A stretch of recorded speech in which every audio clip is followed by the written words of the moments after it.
आप सभी भाई बहनों का आध्यात्मिक ज्ञानात्मक चैनल की संध्या बेला ज्ञान कक्षा में एक बार फिर स्वागत है। आज की चर्चा का विषय है घर एक मंदिर। देखिए, कुछ दिन पहले किसी भाई बंधु ने एक प्रश्न पूछा था कि हमें घर में मंदिर किस स्थान पर बनाना चाहिए ताकि वास्तु शास्त्र के हिसाब से कोई उसमें दोष नहीं आ जाए।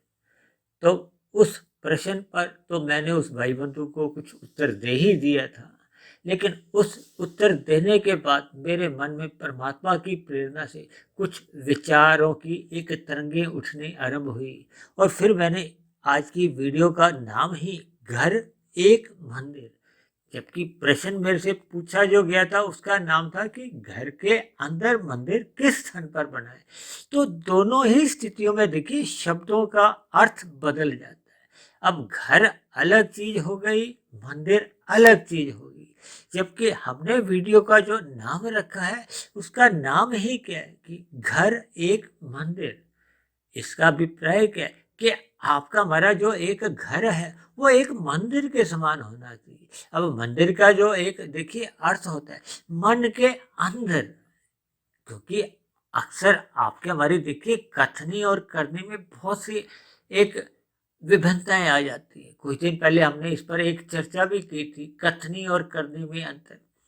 इसी तरह आपके हमारे मन के भीतर विभिन्न प्रकार के देखिए विचार आते हैं और मन के विचार जो उठते हैं उसके पीछे का कारण क्या है? वो कारण शरीर होता है।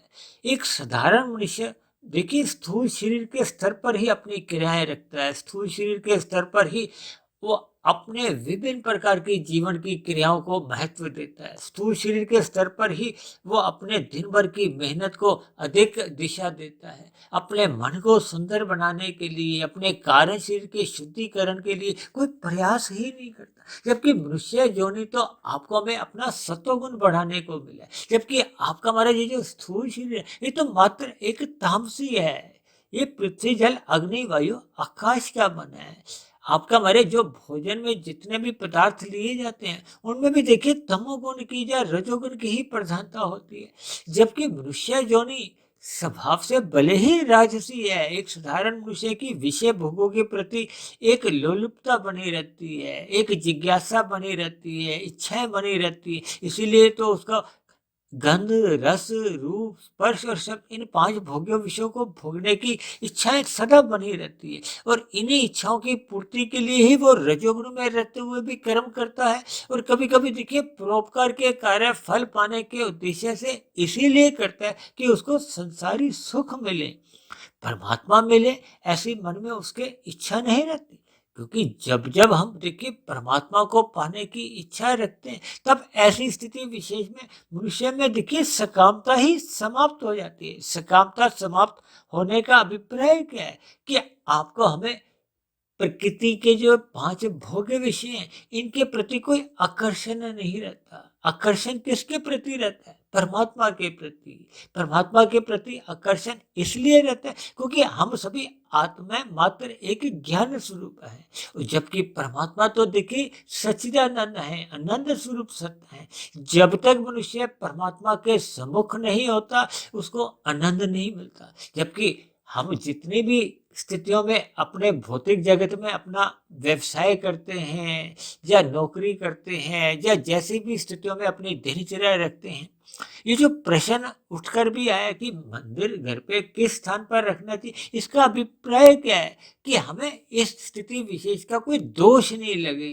दोष नहीं लगे का अभिप्राय कि आपके हमारे सुख सुविधा स्वाद आदि स्थितियों में कोई एक दोष ना आ जाए, आपके मेरे सुख सुविधा के साधनों में कमजोरी ना आ जाए।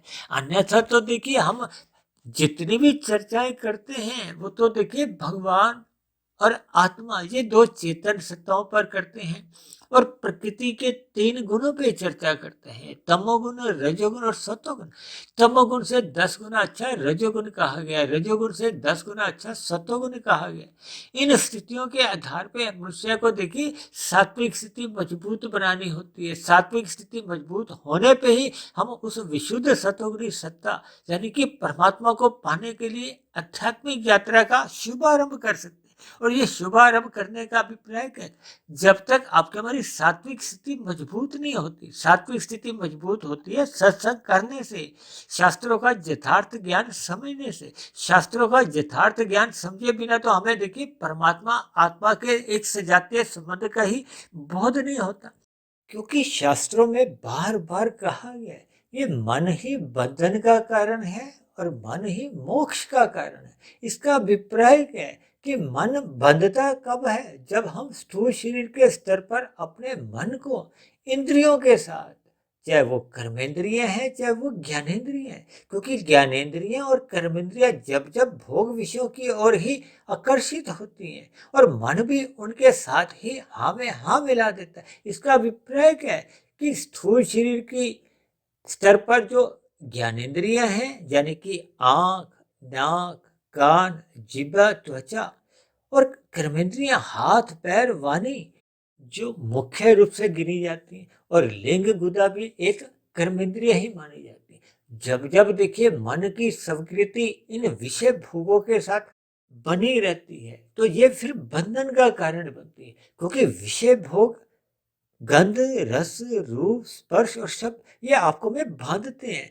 विषय भोगों का अभिप्राय ये है कि जब जब मनुष्य इन विषय भोगों को अमर्यादित ढंग से भोगता है, क्योंकि शास्त्रों में तो विशेष रूप से देखिए गीता में भगवान श्री कृष्ण ने अर्जुन के रथ के जो 5 घोड़े हैं, जिनको देखिए 5 भोग्य विषयों से दर्शाया गया है, यानी कि उन 5 घोड़ों की लगाम अपने हाथ में रखी। इसका अभिप्राय क्या है कि हमें अपने रजोगुण को, इन विषय भोगों को सतोगुण की लगाम से नियंत्रण में रखना होता है। शास्त्रों के अनुसार अपनी दिनचर्या बनानी होती है, गुरु के प्रवचनों के अनुसार अपनी दिनचर्या बनाते हुए परमात्मा की सम्मुखता बनानी होती है। और ये जो हम मंदिर मंदिर बार बार जो कहते हैं कि किस दिशा में बनाएं, देखिए ऐसी कोई स्थिति विशेष नहीं है, क्योंकि परमात्मा एक सर्वव्यापी सत्य है। हम तो इस आध्यात्मिक ज्ञानात्मक चैनल पर जो प्रतिदिन ब्रह्म मुहूर्त उपदेश और संध्या बेला ज्ञान कक्षा में देखिए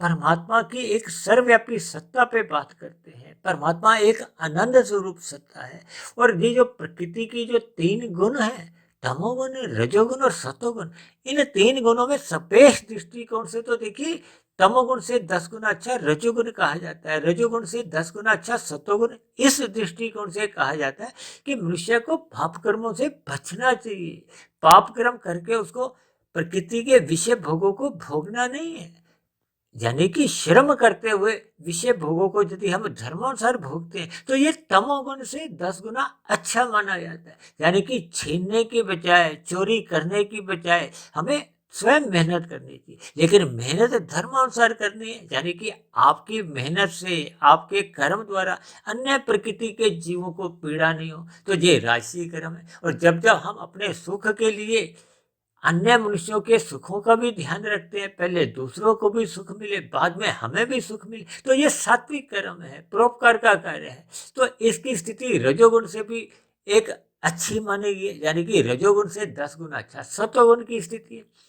और जब हम विशुद्ध सत्वगुण की बात करते हैं, इसका अभिप्राय क्या है कि मनुष्य अपने कर्तव्य कर्मों का ईमानदारी से पहले पालन करता है, निष्काम भाव से अपने कर्मों को एक दिशा देता है। तब ऐसी स्थिति विशेष में वो परमात्मा से जुड़ता है, उसका पूरा घर ही एक मंदिर बना रहता है, क्योंकि मंदिर एक स्थान पर बनाने का अभिप्राय क्या है कि हम परमात्मा को एक छोटा, एक अनुपात में अपनी दिनचर्या में एक स्थित रखते हैं। यदि आपकी हमारी स्मृति में ही परमात्मा हर क्षण बना रहते हैं, तो इसका अभिप्राय क्या है कि आपका हमारा पूरा घर ही एक मंदिर के समान बन जाता है।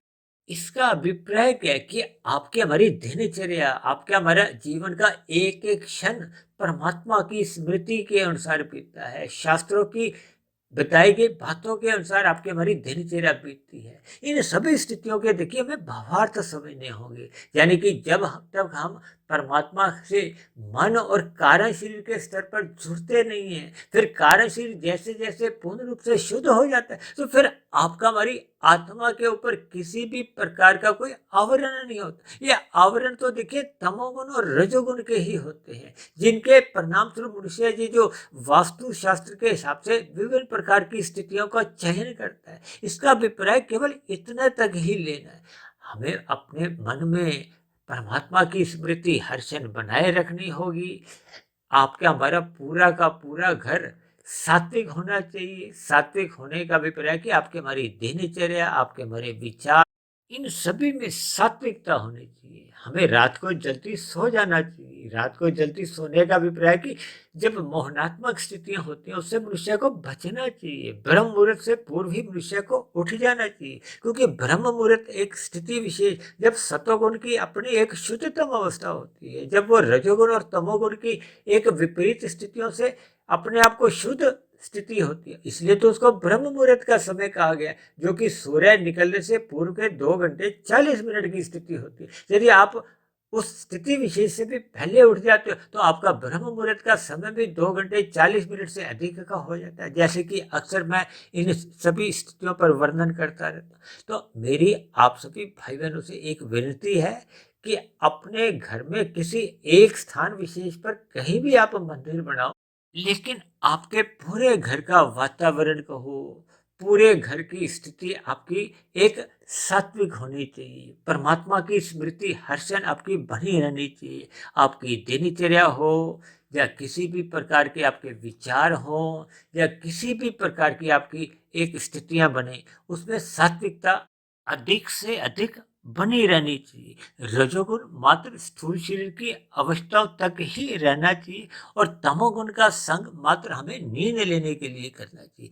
जब जब हम देखिए शास्त्रों के अनुसार, प्रकृति के 3 गुणों के अनुसार अपने मन की स्थितियां बना लेते हैं, तो आपका हमारा कारण शरीर भी पवित्र होने लगता है। आपका हमारा सूक्ष्म शरीर यानी कि मन बुद्धि भी पवित्र होने लगते हैं। तब ऐसी स्थिति विशेष में स्थूल शरीर द्वारा होने वाली जितनी भी क्रियाएं हैं, वो मात्र एक कर्तव्य समझकर ही निभाई जाती हैं। यानी कि आपके हमारे आचरण में, कथनी में पूर्ण स्थिति सात्विक बनी जाती है, और आपका हमारा पूरा घर ही एक मंदिर की स्थिति होती है। ऐसी सभी शुभ स्थितियां आप सभी भाई बहनों के जीवन में भी हर क्षण बनी रहे, यानी कि आपका हमारा जीवन में एक अनुशासन बना रहे, एक व्यवस्था बनी रहे, ताकि आपके हमारे व्यवहार में एक सतोगुण की प्रधानता बनी रहे।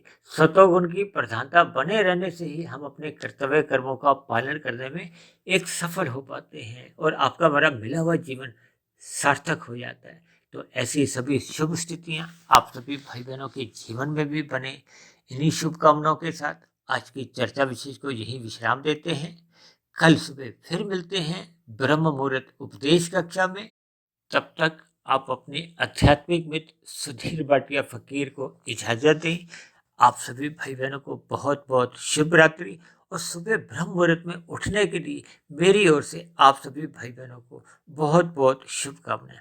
चर्चा संबंधित आपके मन में कोई प्रश्न हो, कोई मेरी कही गई बातों आपको तर्क संगत सही नहीं लगती हो, यानी आपको मेरी कही गई बातें पर कोई आपत्ति हो, तो इन सभी स्थितियों को आप नीचे दिए गए कमेंट्स बॉक्स पर जाकर अपने प्रश्न, अपने विचार लिख सकते हो। दूसरी विशेष बात, देखिए वास्तु शास्त्र का ज्ञान रखने वालों से मेरा किसी भी प्रकार का कोई एक विरोध नहीं है। मैंने तो देखिए शास्त्रों के अनुसार, प्रकृति के 3 गुणों के अनुसार सत्वगुण की महत्ता को समझते हुए, परमात्मा जो कि एक विशुद्ध सत्वगुणी सत्ता है, अनंत स्वरूप सत्ता है, उसकी स्मृति हर क्षण आपके हमारे मन में बनी रहे, उस दृष्टिकोण से हमारा आपका पूरा का पूरा घर, ऑफिस, जहाँ भी स्थितियां हो, यानी कि आपका हमारा पूरा जीवन एक मंदिरमय स्थिति में हो, परमात्मा की स्मृति हर क्षण बनी रहे। ऐसी सभी स्थितियों का वर्णन करने के उद्देश्य से ही मैंने आज की चर्चा को एक दिशा दी थी। फिर भी मेरे कहे गए शब्दों पर किसी भाई बंधु को कोई इतराज हो या बुरा लगता हो, तो उस शब्दों के लिए मैं क्षमा चाहता हूँ, क्योंकि मेरी प्रतिदिन की चर्चाएं, चाहे वो ब्रह्म मुहूर्त उपदेश कक्षा की हो, चाहे संध्या बेला ज्ञान कक्षा की, परमात्मा के दिव्य गुणों के आधार पर और प्रकृति के 3 गुणों के आधार पर ही मैं अपनी चर्चाओं को एक दिशा देने का प्रयास करता हूँ, क्योंकि हम इन सभी चर्चाओं को केवल ब्रह्म मुहूर्त में ही एक प्रसारित करते हैं, यानी कि इन सभी स्थितियों पर हम केवल अपने विचार ब्रह्म मुहूर्त में ही रखते हैं, जब परमात्मा का भी एक विशेष कृपाएं बनी रहती है। और परमात्मा एक सर्वव्यापी सत्ता है, यानी कि ऐसा कोई स्थान विशेष ही नहीं है जहाँ परमात्मा की सत्ता मौजूद नहीं है। तो इन सभी स्थितियों को मद्देनजर रखते हुए परमात्मा की सत्ता हर क्षण हर स्थान पे मौजूद रहती है। फिर भी आप सभी भाई बहनों के तर्क संगत प्रश्नों का, सुझावों का व आपकी आपत्तियों का या शिकायतों का सदा ही कमेंट्स बॉक्स में स्वागत है। तो चर्चा विशेष को सुनने के लिए आप सभी भाई बहनों का बहुत बहुत धन्यवाद।